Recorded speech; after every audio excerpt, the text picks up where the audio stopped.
ప్రియమైన వారలారా, యేసు నామమున మీకు నా శుభాకాంక్షలు. ఎలా ఉన్నారు? సంతోషంతో ఉన్నారా? మనస్సానందంతో ఉన్నారా? యేసు తోడయ్యుంటే ఎప్పుడు సంతోషమే. కనుక యేసుతో నడిచేటటువంటి అనుభవములో మనము ఉండాలి అని చెప్పి దేవుడు మనతో మాట్లాడుచున్నారు. కనుక ప్రతిదినం యేసుతో నడిచారంటే ప్రతిదినం మీరు భద్రంగా ఉండవచ్చు, ఆశీర్వాదంగా ఉండవచ్చు. ఈ దినం ఏకాంతంగా బైబిల్ చదివినారా? ప్రార్థించారా? దేవునితో ఒంటరిగా మాట్లాడినారా? యోచించి చూడండి. అదే నేను వాక్ విత్ జీసస్ చూస్తున్నాను కదా, అది 3-4 నిమిషాలంతే. ఇది చాలా.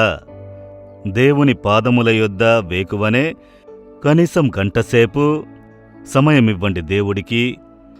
ఆయన పాదముల వద్ద కూర్చోండి, వాక్యమును చదవండి, ధ్యానించండి, మీ మనసులో ఉన్నదంతా ఆయనతో మాట్లాడండి.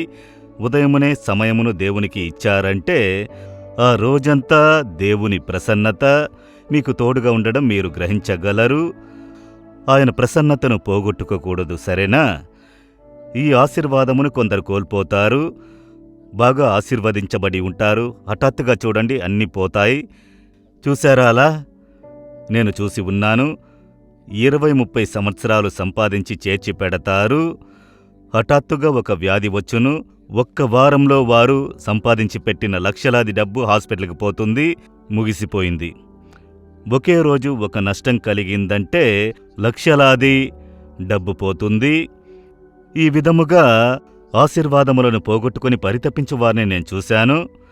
మీరలా కష్టపడుచున్నారా? దేవుని మాట ఏం చెబుతోందో తెలుసా? సామెతలు 10వ అధ్యాయము 6వ వచనములో, నీతిమంతుని తలమీదికి ఆశీర్వాదములు వచ్చును. ఆశీర్వాదములు వచ్చుచున్నవి, పోచున్నవి, అవి ఉండనంటున్నవని అనుకొను అనేకులు ఉన్నారు. బాగా ఆశీర్వాదముగానే ఉండేది, హఠాత్తుగా చిల్లి సంచలో వేసినట్లుగా పోయినది. అనేకులు అలా చెబుతారు. వస్తుంది, పోతుంది, నిలబడుట లేదు. ఆశీర్వాదము స్థిరంగా ఉండడం లేదు. మీరలా కష్టపడుచున్నారా? హెచ్చింపు కలుగుతుంది, తర్వాత తగ్గిపోతుంది. విజయం వచ్చినట్లుగా ఉన్నది, తర్వాత అపజయము. బాగా లాభంగా వచ్చినట్లుగా ఉన్నది, అయితే ఒకేసారి నష్టమంతా పోతుంది. కనుక నిలుచుట లేదు ఆశీర్వాదము. ఇలాంటి సమస్యలు అనేకులు సంపాదించుచున్నారు. ఆశీర్వాదము జీవితంలో స్థిరముగా నిలుచుట లేదు మీ ఇంటిలో. దానికి దేవుడొక మార్గం చెప్పుచున్నారు. నీతిమంతుని తల మీద ఆశీర్వాదములు వచ్చును. నీతిమంతులుగా ఉండాలి. వారి తల మీదనే ఆశీర్వాదం నిలిచునని చెబుతున్నారు. అవినీతిగా నడుచుకుంటే ఆశీర్వాదము నిలవదు.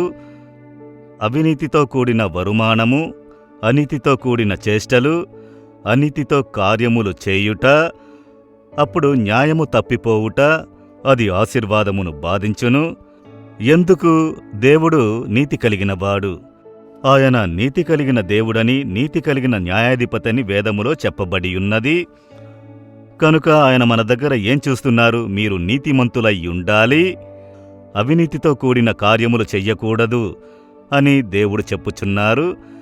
కనుక నీతితో యథార్థముగా జీవించేవారి జీవితంలో మాత్రమే ఆశీర్వాదం స్థిరంగా ఉండును. ఇతరుల జీవితంలో ఆశీర్వాదం వచ్చినట్లుగా ఉండును. లంచం తీసుకునే వాడిని చూడండి, ఇల్లు కడతాడు, వసతి కలిగిన వారిగా ఉంటాడు, కారు కొంటాడు, గొప్ప ఆశీర్వాదంగా ఉన్నానని అనుకుంటాడు. ఒకే ఒక రోజు సమస్య కలిగినది, అంతా పోతుంది. చూశారా? ఇండియాని విడిచి పారిపోతారు అనేక ధనవంతులు. ఏమైనది యోచించి చూడండి. ఉన్న గౌరవం, మర్యాదంతా పోయినది, ఉన్నదంతా పోయినది.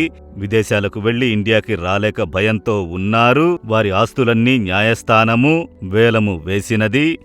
ఆశీర్వాదము స్థిరంగా నిలబడ్డదా? అవినీతి. ఇదే విధంగానే రాజకీయవేత్తలైనా సరే, సేవకులైనా సరే, బిజినెస్ చేసినను సరే, ఏమి చేసినను తమ చర్యలు న్యాయవంతమైనవిగా ఉండాలి.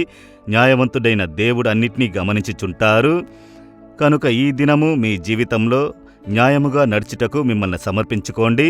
అలాగే న్యాయముగా నడుచుటకు ఆశపడుడి.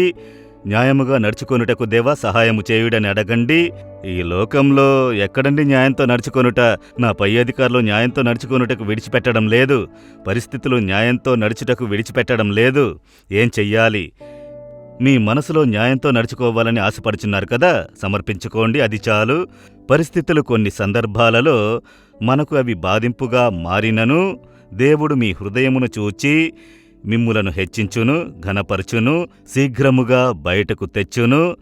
కనుక నేను నీతిమంతునిగా జీవించాలి, నడుచుకోవాలి. దేవా, నాకు సహాయం చేయుడని అడగండి.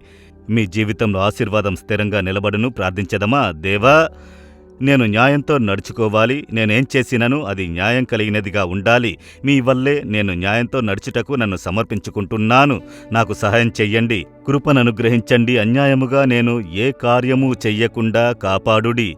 ఈ విధంగా ఈ కుమారుడు ప్రార్థించుచున్నాడు, ఈ కుమార్తె ప్రార్థించుచున్నదయ్యా. వారికి సహాయం చెయ్యండి. మీ ఆశీర్వాదం వారి జీవితంలో ఈ దినం మొదలుకొని స్థిరంగా ఉండనిమ్ము. యేసు నామములో ప్రార్థిస్తున్నాను. Amen, amen. Jesus redeems Telugu YouTube ఛానల్ను సబ్స్క్రైబ్ చేయండి. సబ్స్క్రైబ్ బటన్ను క్లిక్ చేయండి మరియు బెల్ బటన్ను నొక్కండి. ప్రతిరోజు కార్యక్రమ సమాచారం పొందండి.